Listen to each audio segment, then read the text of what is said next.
Welcome to the Bringing Intimacy Back show, where intimacy is real. If you desire to intimately connect with yourself, your significant other, children, family, friends, community, and your higher power, this show is for you. Thus, we explore intimate topics, inspiring life stories, spirituality, and insightful tips on strengthening relationships. This show is hosted by Dr. April and her co-host, Dr. Kelly. Now let's get this episode of the Bringing Intimacy Back show started, because we share with you the secret power to intimacy to create a life you love, or love the life you create. Now here's your host, Dr. April, and co-host, Dr. Kelly. Hi, welcome to the Bringing Intimacy Back show. Happy New Year, guys, and welcome. I'm so happy you guys are joining us. So this podcast right here and this show here is for those, if you're wanting a more intimate relationship with your loved ones, your friends, your higher power, yourself, this is the show for you. That is why I created this show. And this show here, you know what, guys? It is in its 10th season, and I am so blessed that many of you have been following me and have been listening to me. And so I truly, truly am honored about that. And so for today, and since we're starting off the year of 2021, I have a new topic that I wanted to talk about. It's intimacy through discernment and its aspect on the 8th dimension of wellness. And when I want to talk about this discernment, intimacy through discernment, it's because that actually helped me create this show. Okay, this show here, like I said, it's 10 years, and it was created through discernment, through praying about it and through thinking about it and through talking with loved ones. Yes, the show was created. And so discernment really means the ability to obtain sharp insight. And that's what we're going to talk about today. And of course, intimacy, which I've always talked about, is that strong bond, learning to meet, you see. So last year, I was also discerning about this show here because I knew it was coming up to the 10 years. And I was like, oh my gosh, how can I make this show better? And that some of you guys gave me some great feedback and stuff, and so which was really good. And so one of the things that I thought about is having a co-host. Yes, a co-host. And I wanted to have someone that has something similar than I do, but also different, because this world is a variety of different types of personalities and different people, and that really helps us when we are able to see a mixture of things. And so guess what? I just thought about it and discerned about it. I'm going to talk a little bit more about that. And then I said, you know what? It came just walking in my door one day. Let me just put it that way. It just came walking in my door. Okay. And so I'll let her explain that. I would love to welcome Dr. Kelly. Yes, Dr. Kelly Boucher is my co-host to the Bringing Intimacy Back show. Welcome, Dr. Kelly. Thank you. It's good to be here, Dr. April, and I'm looking forward to being a part of this. And as far as it walking in your door, that was me. And for those of you that are watching and listening, I walked into her door right after I made a wrong turn. And I was leaving the gym. I had met with my trainer and quite simply made a wrong turn. I thought, hey, I'm near April. Let me go see Dr. April Brown and see what she's up to.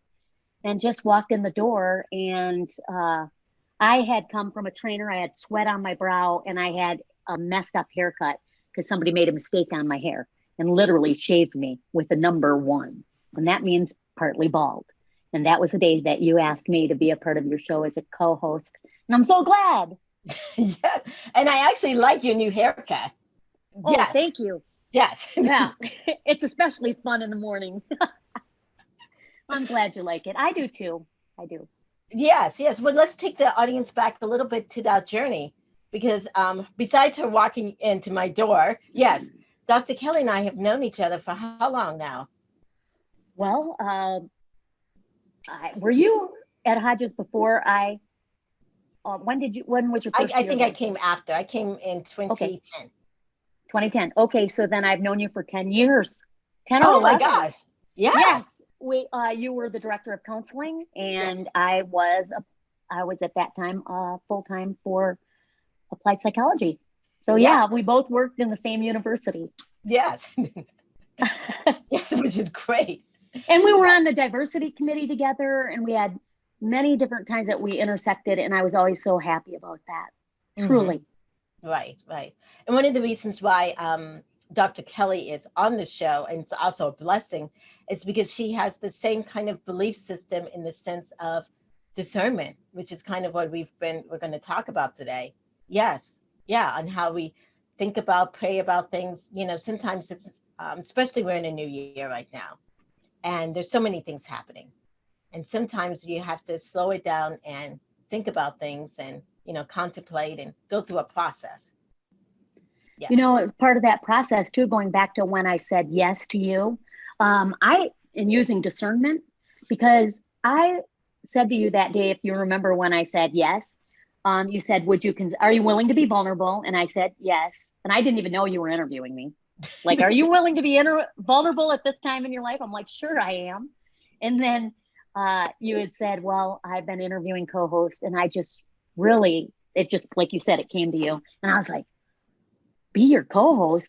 I said, April, normally I'd have to pray about that, which is an act of discernment. Right. Like, you can make decisions in isolation, just if they don't affect anybody but you. Like, hey, what am I going to have for lunch? Right. But then there's decisions that'll affect you in your relationship with other people. And I specifically do pray for answers. But when you know that you're in the right path and you make a wrong turn and it gets you to the right place, and it just was like, it hit me right there. And I'm so grateful that I had been praying about that before you even asked me, praying about what to do and how to impact people with my life and my ministry. Awesome. Yes. Yeah. And yeah, you just mentioned how it just hits you right there. And kind of like when you're discerning about stuff, it's your body, mind, spirit, and soul all feel kind of connected. You know what I mean by that? I do. Yeah. Because when one is off, the other two are as well. Right. And we have many people today, because of how the world is, they're just hurting or going through a lot of different things or facing difficult challenges, and they don't know which way to turn. Yes. Sometimes it's very clear, this is the way, walk in it. And other times it is very blurry. And all you can do is you can pray. And sometimes we don't get the same answers that we would like. And maybe they're not visible, but we can use discernment at that time, knowing, hey, this is the answer. And other times you just have to pray longer. Yeah, it's hard sometimes to wait for things, and before things can actually happen and stuff. Yeah, and we've all had to go through that. Yes. And so with this show, and Dr. Kelly and I have been talking through the fall of 2020, we've made a lot of updates recently on the show. Yes. So if you're looking at the podcast, you would see that we have a new cover art.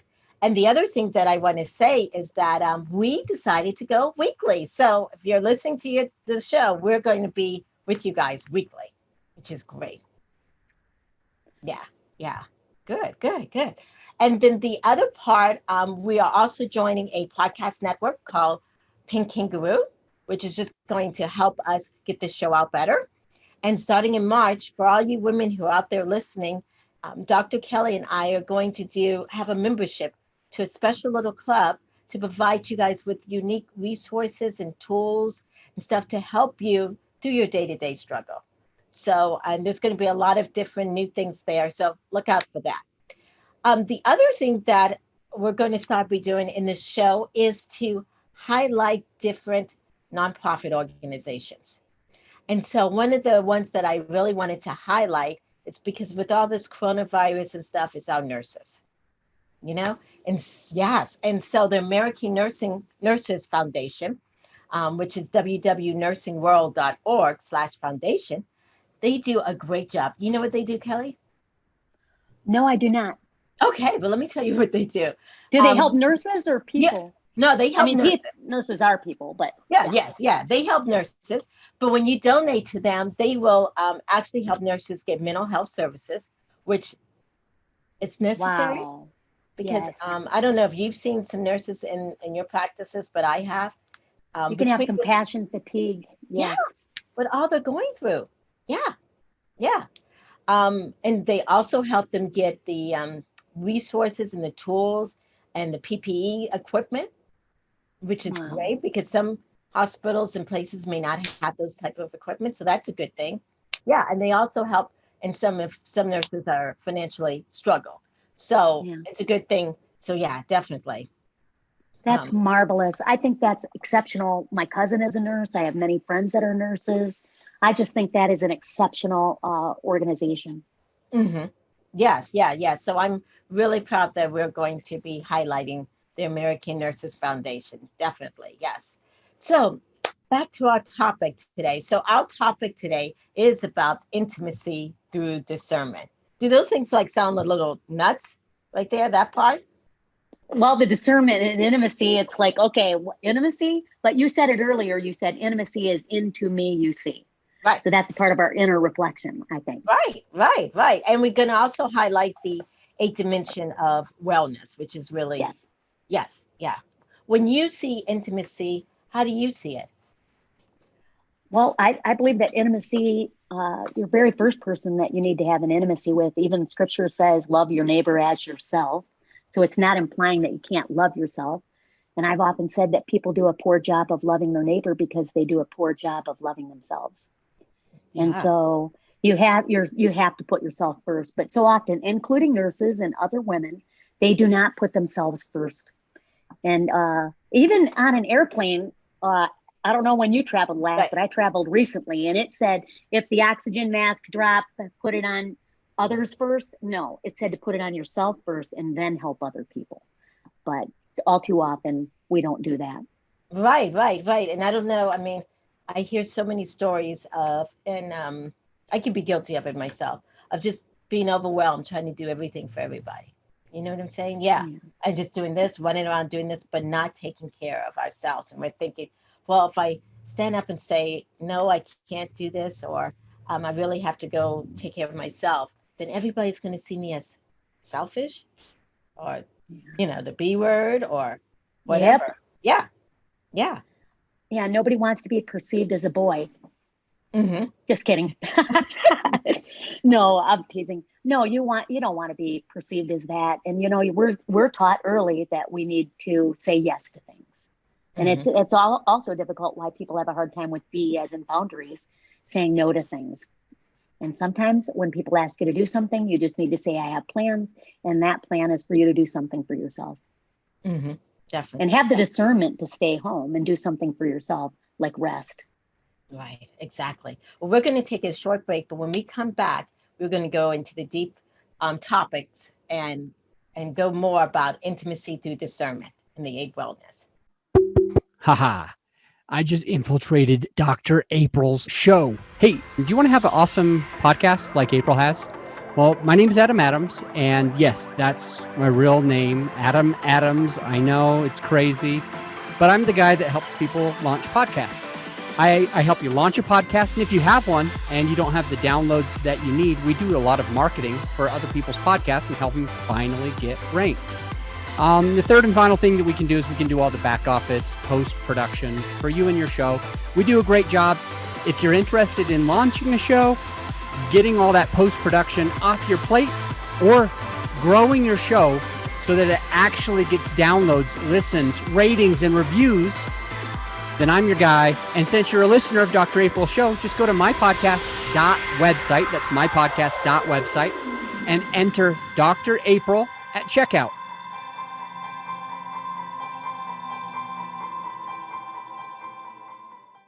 Thank you for that, Adam Adams. Yes. And Adam Adams is wonderful. Yes, definitely.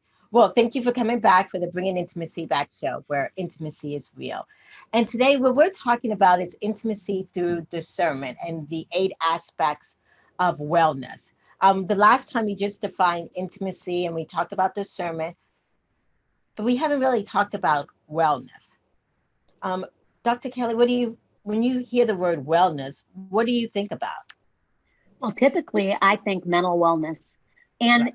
I think innately we think about physical health. So that's right. number one thing that people think about when they think, are you healthy? If I asked a person, are you healthy? What are you going to say? Well, right. Normally you think about the way you look and, not necessarily other things. Like there are 8 dimensions of the wellness. And this is based on Swarbrick's research. And it had been published in the Psychiatric Rehabilitation Journal. And there's 8 dimensions of wellness. And they are physical. So it's not just physical, but it's spiritual, social, intellectual, emotional, and mental. occupational, environmental, and financial. So there they are. There's not just one. It's not just physical. Wow, yes. And so many of our listeners are probably thinking about New Year's resolutions. You know that, right? Like, oh my gosh, how can I, and now that we labeled all these 8 dimensions of wellness, how can I get wellness in all these things? Which kind of goes back into thinking about discernment. Yeah, how can you discern what your greatest need is? Yeah. I mean, I personally think that when it comes to, these, we can have a list. Life is a list for some people, Right. and we need to cut ourselves a little bit of a break. But going back to the discernment, you had said, we have to exercise discernment for self, and that means what would be best for us. Mm-hmm.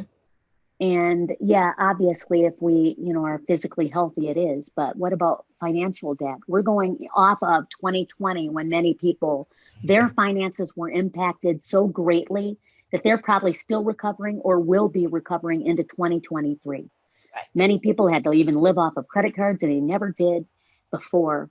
And other people were accustomed to it.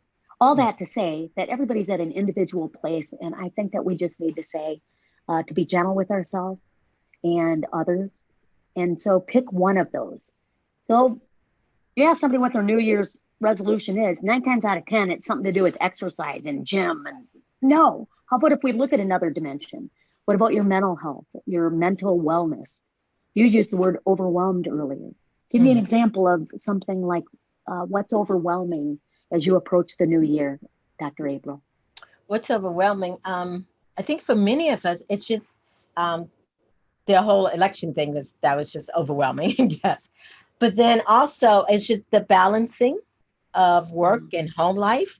It can be sometimes overwhelming. And actually also what you mentioned about, finances. For a lot of people, they're struggling. Yeah. They are. They really are. And, sometimes we do have to humble ourselves and get the resources. Mm-hmm. We have to ask for help. And if people ask, hey, do you need anything? It is so hard for some people who have never acknowledge what their needs are to somebody else. And this is the time to do that. Right. To be vulnerable and use discernment and say, it's okay. They really do want to help. They've asked. Right. And that's exactly the word I was going to use, is being vulnerable. Because when someone asks and you're like, oh my gosh, I don't want them to see my problems. I don't want to see anything. But one of the things about COVID is that it brought the whole world together. You know what I'm saying? Yes, it did. I mean, so we can't be ashamed of it. Yeah, because all of us are going through it. I had a visual of when you said that, of Italy, when the people, they showed the buildings and they were singing outside of their windows and they weren't allowed on the streets, but inside, and then they were singing to one another and somebody was playing an instrument. And do you remember that visual? Right. I remember that. Yes. God, and that brought some communities together.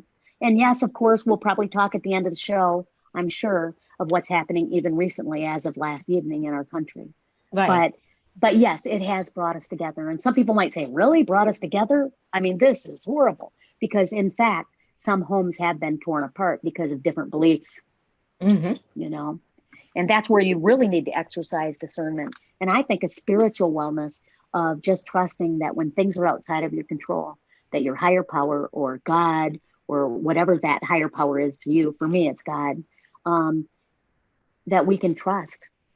And it's outside of ourselves and that somebody outside of ourselves is in control. Dr. April, I talked earlier about the oxygen mask when you fly and if it drops, put it on yourself first. But let's go back to that same illustration of a plane. I didn't get on that plane and think to myself that because I couldn't see the pilot that he didn't exist.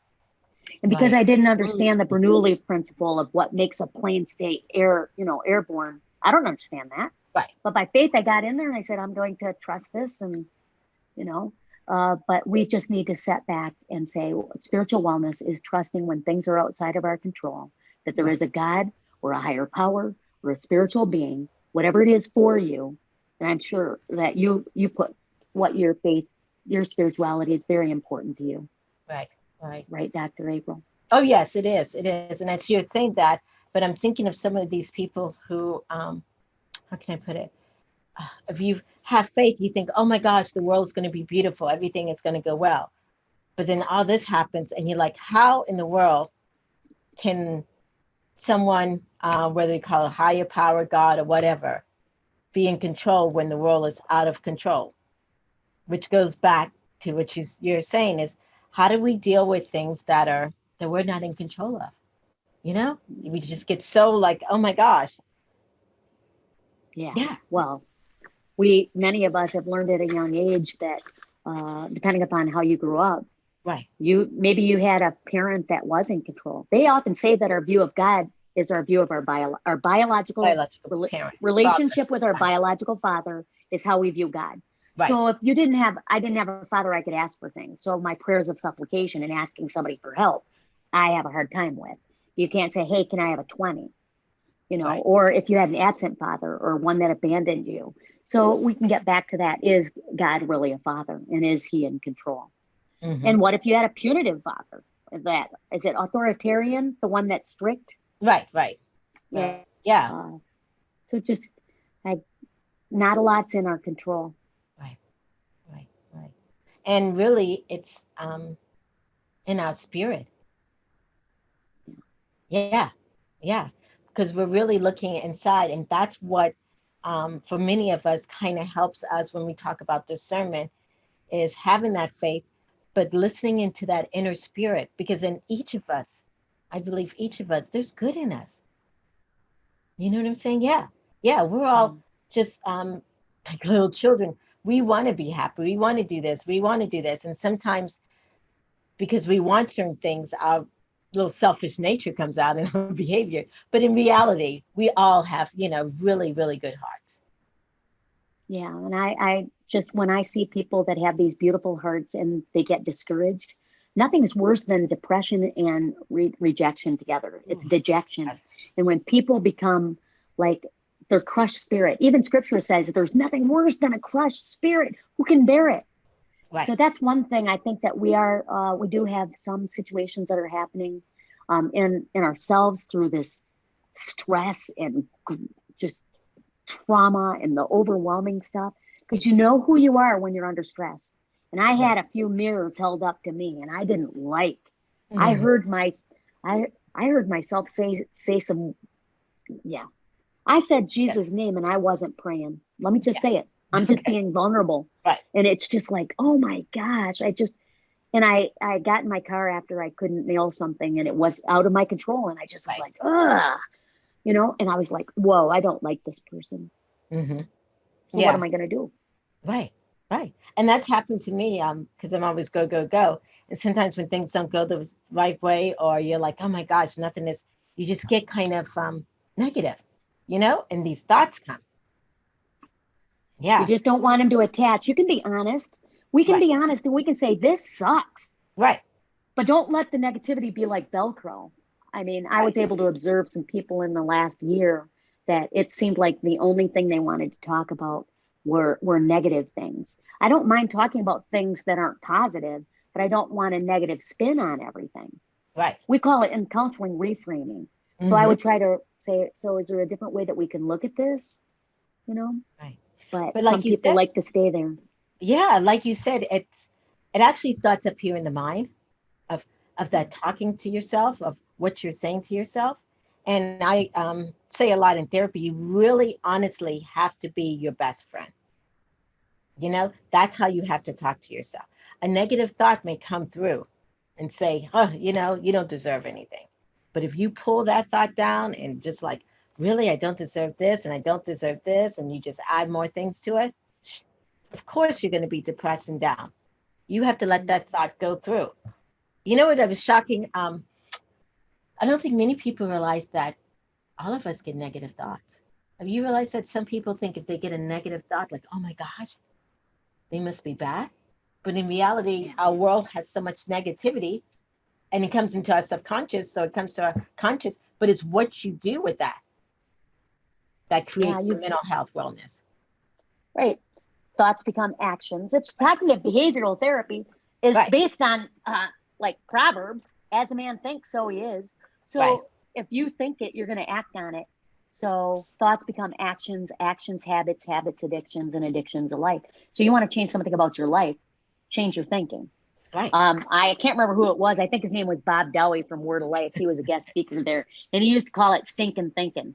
I'm sure he wasn't the first person to call it that, but yeah, Right. we have to watch that. So if you can do it that way, you can also do it with goals or things that you want to achieve in. Yeah. Do you have what's your word of the year? Every year you've had a word of the year. Oh, yes. And I haven't posted the word of the year this year. I want to know. I'm curious. Yes. So my word of the year, and I thought about it. I was like, oh my gosh, I haven't blogged about that. This year is fearless. Right on. Yes. I'm just not going to be fearful of anything anymore. And I think last year, especially with all this COVID and all this, it's just had us all secluded in a lot of fear. Okay, so I'm still taking, precautions, of course, and wearing masks and that kind of stuff. But I'm not going to be fearful of what my higher power feels that has for me. I'm not going to say, oh, I don't know if I can do that. That's not going to be. I'm going to go for it. Good. So. I'm glad you are. I see you right on that. I mean, you've been there 10 years. You know what? I'm like right here during the creme de la creme time. I mean, this is the icing on the cake. You have all the ingredients. Yes. And I'm not just saying that to make you feel good. I'm saying I love cake. I'm glad I'm in it, in this, because all the ingredients and all your tenacity and what you have pushed through in a decade. They even say a business takes 5 years to really get off the ground, and you've doubled that. And now we're going into, Dr. April, one of the most critical times in our history and even in our own personal lives. And fear can keep us up. It can rob us of our physical health because we're not sleeping. And yes, we need to exercise discernment. Like you said, wear a mask and all these things. But it's so counterproductive if you let fear grab a hold of you because it lowers our immunity. Right, definitely. Yes, yeah. And so some years ago, I went through a weight loss. I had gained a lot of weight, and then I was praying about it and discerning about it or whatever, and talking to God about it, and then eating cookies, more cookies and more cookies. And one time I was at a convention and I was eating a cookie. Oh, no, I went to go get the cookie. Yes, cookies is something I love. So I went to go get the cookie. The cookie dropped. So I said, okay, well, I'm going to go back and get another cookie. The cookie dropped, and then the third cookie dropped, and I said, I got it, Lord. It requires action. Whoa. Okay. So what kind of cookies were they? The big ones with oatmeal and chocolate chip. You dropped three before I realized that. Yes. So lost weight, fast forward, got busy, started gaining weight again. So back at another stance of the whole weight thing. And talked with my doctor, and they sent me this thing about intermittent fasting. And I said, no, I can't do that. I'm fearful of that. I can't do that. Exercise, so busy, yes. But it was through that God hit me in the head and said, it's the physical, it's the mental, it's all of it, April. You got to, discern about it, get serious action, and put myself on a plan. And that's what I've been doing recently. And yes, and I'm not fearful of working out. I was fearful that if I didn't get enough sleep, I would fall in the machine. I don't know. I come up with these crazy the reasons why not to work out. Yes, yeah. I can't work out on the day that I work because I have to work long. Just you make up stuff. Yeah, but sounds like that was a lot of work. A lot of work trying to find a reason not to go. You might as well just get up and go. But you're right; it does require action. Yeah, similar to another one of the mental wellness things is social. Mm-hmm. And I think that, yes, COVID has impacted us because we lost our social. And so many people, but we're isolating and beyond what was necessary. Right. I mean, quite honestly, let's be direct, because I'm not going to just be saying things to be PC or whatever. I mean, this is truly, I believe that isolation can affect people greatly. And so the social wellness has to do with the fact that we need other people. In fact, even the Trinity is a relationship, So we are made for relationship, and if you actually isolate too much, it could be so counterproductive to your mental wellness as well. Hmm. And I So think people were isolating and still sometimes are isolating because they don't want other people to know what's going on. well, I mean, speaking of, guys, yeah, what you about know, speaking of weight gain? I've gained a lot of weight. I was pushing a quarter ton. I'm not kidding. And I'm mhm, only 5 foot tall. And I isolated from family. And many people didn't even know how big I had really actually gotten. mm, They didn't. And until they saw pictures, they had no clue. And some people never saw me when I was heavy, and mhm, other people never saw me when I was thin. right, So it was kind of bizarre. And it's right. this thing, that fear of what will other people think. I'm supposed to be a healthy doctor, or I'm supposed to be a healthy counselor. Hmm. No. And so you isolate, and then it makes it worse. Hmm. We were Yeah, designed for a relationship. yeah, yeah. I think well, we were born into a relationship, because you're connected to your Yeah. Oh, mother's yeah. womb. Yeah, yeah, and that's kind of where the first intimacy part started. Not only for me, I'm a twin. So I had my first womb mate was my twin brother. So I had Mm, that relationship there with my mother, needing her to sustain me. And then I had my very first best friend. yeah, awesome. So yeah, that's neat. Yeah, yeah, it's definitely the different connections and that kind of stuff is really, really important. Yeah, yeah, good, good. I know we've talked a lot about some of the dimensions. One of the ones we haven't quite talked a little bit about, but we have in some aspect, it's been the emotional, which we haven't named it. But taking care Mm-hmm. of your emotional wellness is critical. And we've talked about being with people helps. One other Mm-hmm. good thing that also helps is, you know, just writing, journaling. Yeah, It's a really good, expressing yourself. yes. When I heard somebody say that when we talk about emotional situations, we have an option. We have three options.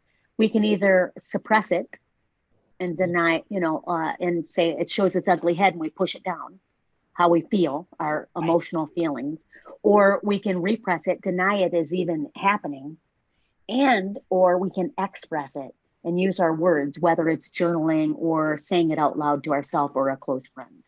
And Hmm. that's emotional wellness too. Right, right, right. Yeah. Yeah, definitely. Um, some other tips. Oh, we also haven't talked about intellectual. I was doing a little bit of preparation for this, and I was like thinking, well, everybody thinks intellectual, it has to do with, your IQ, but Right. it really has to do with the desire to be well, is to expand our knowledge, Mm, whether it is actually to read something. And I know you like to read, I do as well, but read something or expand your knowledge. And that also can involve social, where you spend time with other people because we learn so much from other people if we're right, willing to do that. But it's right. not just IQ, that's, intellectual, but connecting and expanding our knowledge with things that we're interested in. Hmm. And that's healthy. Right, right. And that would also challenge us to maybe even read or get to know about things that we may not even be interested in. But it expands us and it keeps us younger. You know what I'm saying? And for some of us who have children and stuff or teenagers, and you're like, oh my gosh, I don't understand them, jump into their world. You know what I'm Yeah. saying? Play a video I game. don't, it's a whole different language. Yes. I'm not a parent, but some of my teen clients, I've learned so much from. I Yeah. know how to spell bruh now and everything. But no, How do you there's spell a it? BRUH. Okay. And what does that mean? It's like brother. Oh, brother. Well, Okay, bro. Okay. yeah, like it's not spelled BRA. But the thing is that I learned so much from them. Uh, and so I'm just willing to listen, and then that shows respect as well. So you build a rapport with everybody, not just your clients, but with people that you work in. And that's another one of the 8 dimensions of wellness, and that has to do with Right. occupational wellness. Mm-hmm. And that's tied to our purpose and Mm-hmm. whether or not you really feel like some people don't feel like they're valued at work. Right. Um, and so you can say, okay, is what you do tied to who you are? It may Right. be what you do, but it's not who you are. Mm-hmm. So that's one thing that you can just release and say, I'm going to go and I get to leave after 8 hours and you really do get to leave your work at work, then I kind of envy that. Right. Right. And something with work, for some people, they have these ideas that they have in their head about maybe I should do this, I should start this, I should do this, but they become fearful. They're like, no, no. Like when I thought about bringing intimacy back, I was like, being on a show, talking to people out there, because even the whole counseling is a whole different aspect for me because I'm very shy. But it was in my spirit and I followed through.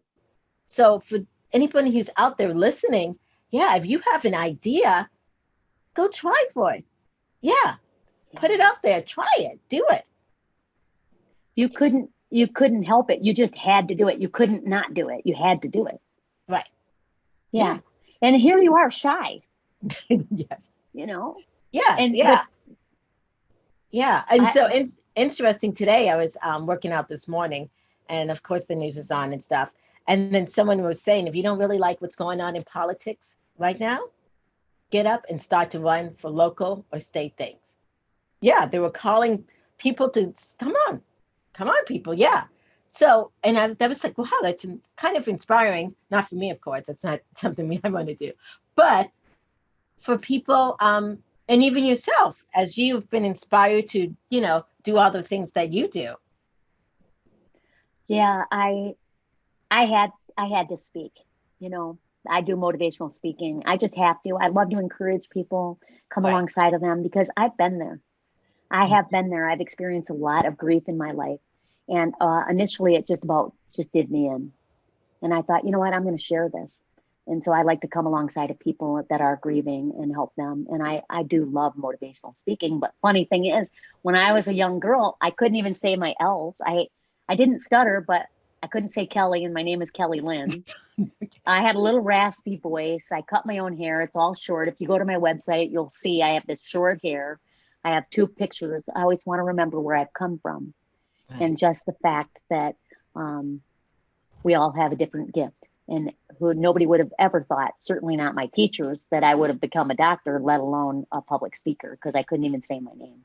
So when you go out there and you walk out on that ledge, just knowing that you're not alone and you have a purpose for your life, that's something. I'm glad you're living yours. Yes, and I'm glad you are too. And so now we're going to take a short break, and we're going to actually hear about Dr. Kelly. And we'll take a short commercial break, and we'll be back in a few minutes.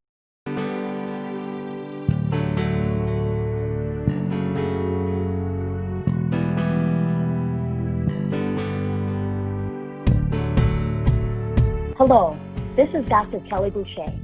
I'm the founder of Cherith Counseling and Conference Ministries. I have a PhD in psychology. I'm a licensed mental health counselor and a board certified in telemental health. It is my joy to come alongside people when they are in anxiety and stress and feeling overwhelmed and help them to find a different perspective. We are body, we are mind, and we are spirit. All too often we treat the mind and the body and forsake the spirit. Go to drkellyboucher.com for more information.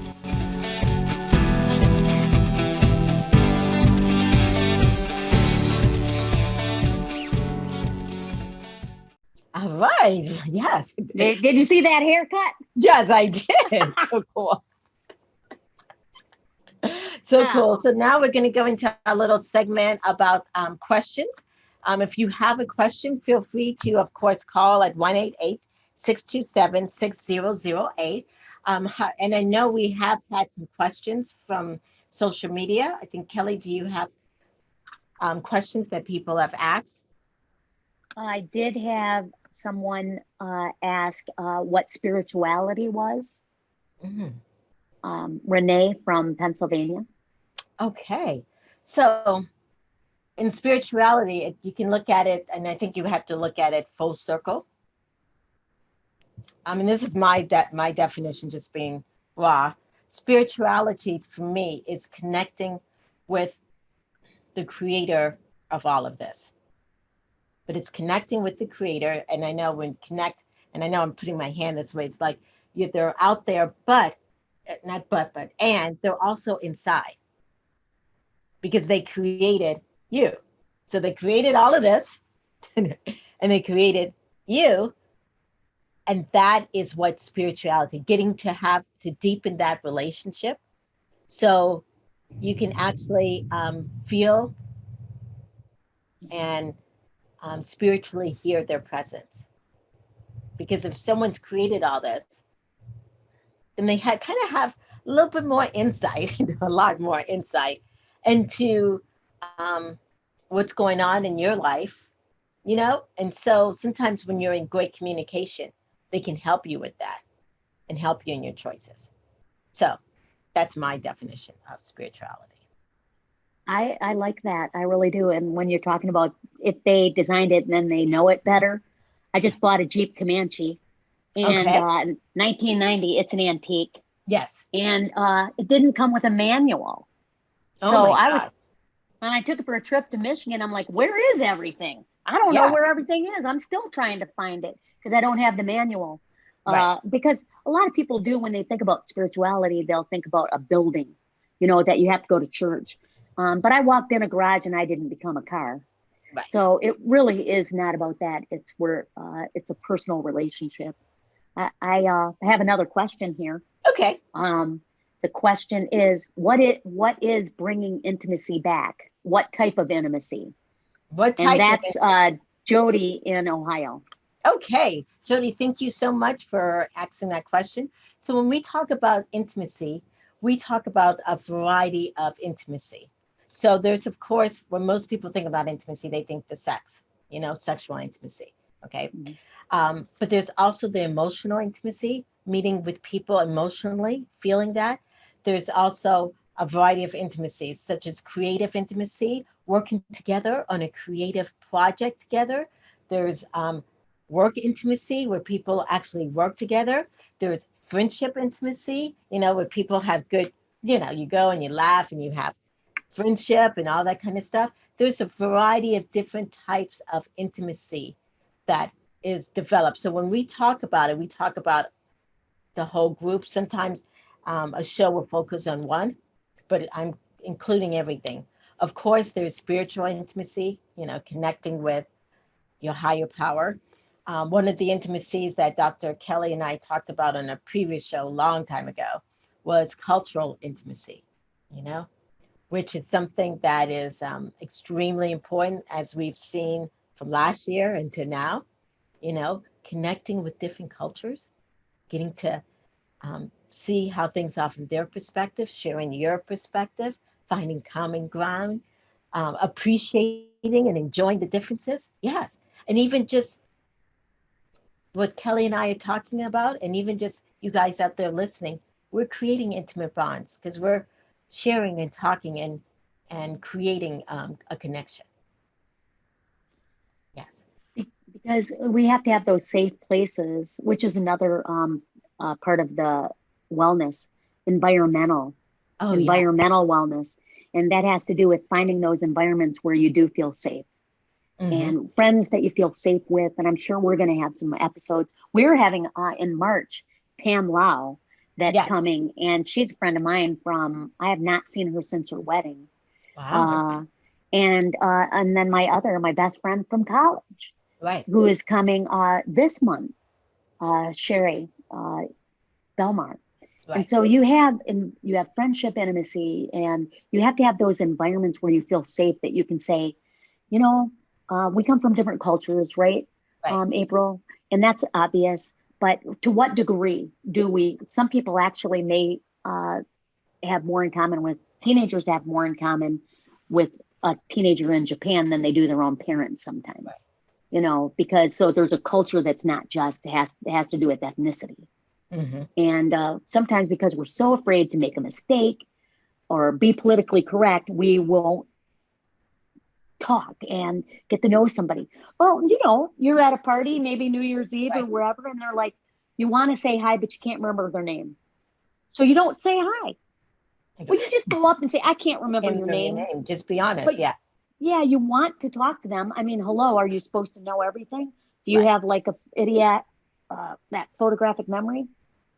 Mm-hmm. That you're supposed to remember everything? No, but we're afraid that they're not going to, we forgot who they were and we should know who they are. And so it limits our ability to have a relationship or a deeper relationship. I think. And since you mentioned the environment, it just brought me back into the current atmosphere, of what happened yesterday. Yeah. Where did you pick when you went to sleep? What was happening when you were going to sleep? What image that you saw on the television just I'm at a loss for words. Me too. I'm at a loss for words. Yeah. Yeah. Just the rage. The rage is what, yes. Yeah. And we've been talking about, intimacy, and connecting with people. And then there's this rage of anger, of trying to destroy things and stuff, was just heartbreaking. And seeing people, the congressmen and all of them trying to, protect themselves. And it's just heartbreaking. Yeah. Just people weren't thought. feeling safe. Oh, Yeah, no. people were not feeling safe at all.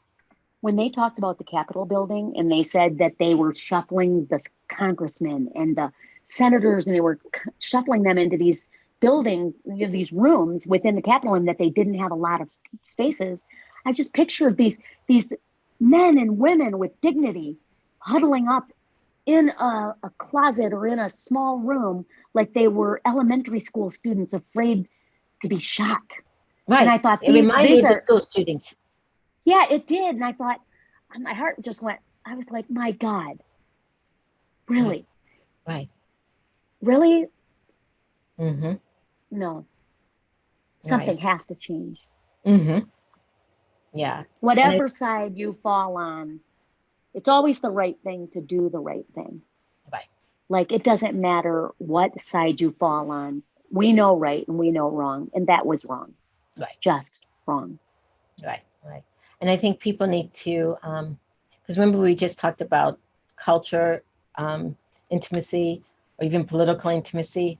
We need to start to be able to connect with people who believe something different than we do. And that's okay. And not be afraid and not, you know what I'm saying? Not use violence. Did you have anybody that said, because you believe this way, I can't be friends with you? Did you have that happen? I did. You did? Really? Yeah.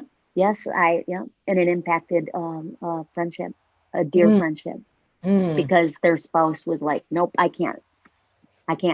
And I'm not even one to be talking about political things. Right. Honestly, I mean, sorry, but I don't have the tenacity for that.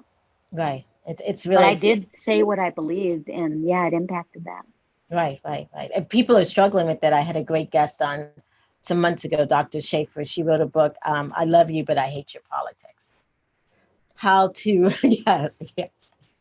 yes, how you've got to put that friendship and connection way above politics. You know what I'm saying? Don't let what you believe in destroy a friendship. I mean, that's not kosher. Or a relationship. Some people were taken out of the will, their parents' will. Seriously. I mean. Right. Right. So it's totally disheartening. And if you're sitting there just trying to figure out yourself, how am I supposed to feel or do? What am I supposed to do with all of this?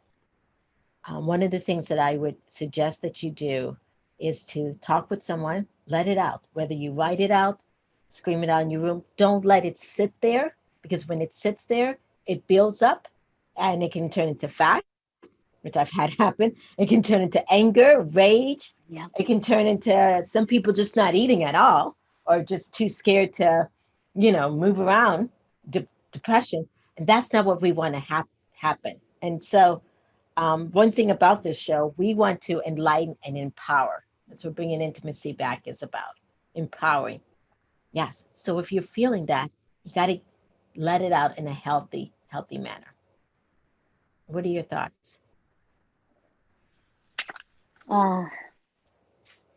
My thought is that if we can allow safe places for other people to believe differently, and express themselves, and just know that it's personal, then that's all we can do, is what we believe to be right. And know that people will disagree. And I'm sure, in the same thing. And if we disagree and we share we're not going to believe the same on everything. And when we take a different alternative point of view, even this morning's meeting, we some of us had different alternative, but it was fun. That was a lively discussion. Right. You know, and it felt really safe because we all respected one another. So all that we can do is just say, hey, if we get into this where there's a difference, then you just say, hey, you know, I don't understand, but I'm going to respect you because I care for you. Yeah, you know, one thing that's helped me, because I know someone may ask, well, how can you sit there and listen to someone from another point of view? But what has helped me, I realized that I was born a certain color, a certain way, and living in a certain area. Okay. But I always say to myself, what if I was born in a different country? What if I was born white? What if I was born in a rural area? What was I born in in a pickup truck and had these other kind of parents? Yes, yes. I would be a whole different person. You know what I'm saying? I may have a different religion, may different thoughts, different this and that. So I do realize that how I was born, how I grew up impact my way of thinking. And I try to be open as much as possible. Yes. And I had, work on that. So I'm able to put myself in someone else's shoes and say, if I was born like that, I may be that same way. You said earlier that you were from Florida, but when we were prepping and stuff, Yes. You're like, hey, can you hear this? Your heater was on. And you're like, I'm a Florida girl. Well, I just got back from Michigan, and that was one frigid environment. Yes. It was 6 degrees. And I went up there and I went, wow, now I remember where I'm from. Right. And I wasn't even cold. Right. But you were talking about if you were, white and you were, born in a truck. I'm like, man, how did she know? How did she know? You just described my life, but we have such different backgrounds. Right. And it's really true. I wasn't born in a truck. I was probably conceived in one, but either way, we just enjoy other people and respect their views and allow that safe place. And that's what we have to do in our country. And it is heartbreaking. I have no words. I just have no words, but I did feel some fear last night. And I just decided I watched what I could in increments, and then I went to sleep. Okay. And so sometimes when I pray, I only say one word. When I fall asleep and I have fear, I'll just say Jesus, and I'll just fall asleep saying one name. Awesome. And sometimes you can't even say one name. You don't even know how to pray. It's okay. Right. And if you're just pissed off at God, and yes, I did say that, that's okay too. Because you said earlier, Dr. April, you said, what about the people that say, is there really anybody in control? And if so, why would they allow this? Right. What is your word? What's your word of the year? My word of the year? Yeah. I don't have one yet. Okay. I haven't stumbled upon it. Okay. I did name my Jeep, but there was one that came to my mind, but it's not connecting. It's enthusiasm. Okay. But it's not connecting yet. So I'm still on the look for it. Hopefully I'll have it by the end of next week. Okay, that's fine. Yes. And so for the end of next week, for our upcoming shows, we have some exciting people coming for our shows in January. Yes. But for next week, we have Dr. Carrie Yaza, and it's called Finding Your Voice, which I'm looking forward to. And then we have on January 21st, Sherry, You Are Designed for More. And then on the 28th, we start getting into the love thing of February and 50 plus flavors of erotic love with David Essel. So yes, definitely. There's 50 flavors of erotic love. Yes. Wow. Are we going to have more than one episode? Multiple episodes? We'll see. We'll see how that rolls. Yes. Yeah. So just want to say to mention our sponsors. Thank you so much to Adam Adams, our new partnership with Pink Kangaroo. We, of course, if you're interested in supporting the American Nursing Foundation, they have a Corona Response Fund for nurses. So please think about that. And if you like what you see, please make sure you follow us on YouTube, like and share and subscribe. And if you've enjoyed this show and you want to see more Bringing Intimacy Back episode, check out our website at www.bringingintimacyback. or follow us on YouTube, Facebook, iTunes, Spotify, all the other things. Yes. Thank you so much, Dr. Kelly. And I look forward to continue every week out these discussions with guests. I know, I'm loving it. And I really want to encourage people that are viewing to not only like and subscribe, but ask questions. Send in questions through the media components. Okay, awesome. Thank you.